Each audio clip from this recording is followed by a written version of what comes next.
Welcome back, guys, to the 25th day.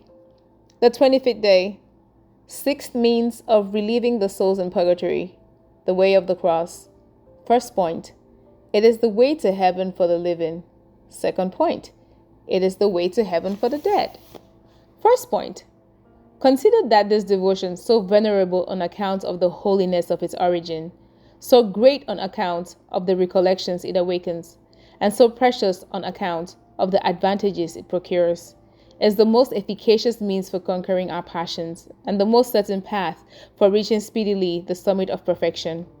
The horror of sin which caused Jesus Christ such agony, the fear of committing it so as not to renew the sufferings of his passion, a spirit of self-sacrifice and penance, in imitation of him, zeal for the salvation of souls who have cost him so dear, love of humility and abjection, pardon of injuries, contempt of the world, patience in the trials of life, self-renunciation, all these things we find at every step of the way of sorrows. Can there be anything more intrusive? Can there be anything more instructive, more consoling, and more edifying? If, says St. Bonaventure, you wish to advance from virtue to virtue, to draw down upon yourself grace upon grace, and become like not only to the angels but to God himself, practice frequently this pious exercise. O holy way of the cross, you shall always be to me a delight, and the royal way which conducts to heaven. Christian soul, do you desire, according to the recommendation of the apostle, to be justified still, and to be sanctified still?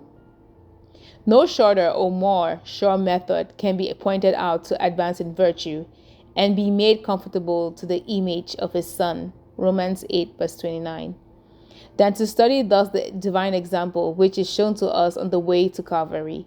Yes, make often the stations of the cross, following the example of the Blessed Virgin, of the first disciples of our Lord, and of a multitude of holy persons, and each time you will feel yourself better, more devout, and nearer to heaven. Second point, the way of the cross is also a most salutary practice for our dear departed friends and relatives. Following our crucified Lord on the sorrowful way to Calvary, we collect each drop of his precious blood, each merit of his painful martyrdom, and we offer them to the justice of God, to pay the debts of their imprisoned souls. At each station, we can fancy that we hear a sound from beyond the grave, a sound of joy and relief. This holy exercise is, moreover, salutary to the dead, on account of the many indulgences attached to it, and which are applicable to them. These indulgences are so numerous that, according to Benedict XVI, they cannot be enumerated. To gain them, it suffices to be in a state of grace, confession, and communion, not being enjoined. This devotion may be repeated several times the same day. If then you desire to relieve and deliver many souls in purgatory, make the stations of the cross. You will find on this sorrowful way, consecrated by the sufferings and death of Jesus Christ, the consolation your heart needs to enable it to bear the loss of those who you still mourn, and it will be the means of opening heaven to them. Resolve henceforth to make the stations of the cross every Friday, that memorable day which has so many claims on our gratitude.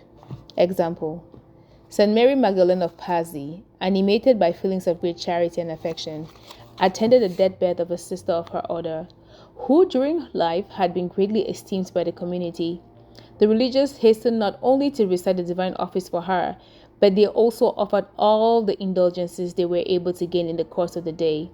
The corpse of the deceased sister was still exposed in the church, and St. Mary Magdalene, who was at the grate praying for the repose of her soul, kept looking at it with affection, when suddenly the soul of the departed, surrounded with dazzling light, seemed to issue from the inanimate remains, and rising up, ascended to heaven to receive the crown of immortality.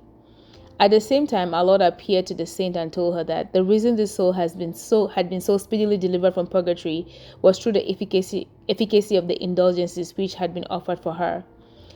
Ever after this event, so great was the devotion of the religious of the monastery to indulgences, that they were most particular never to omit the gaining of all those in their power.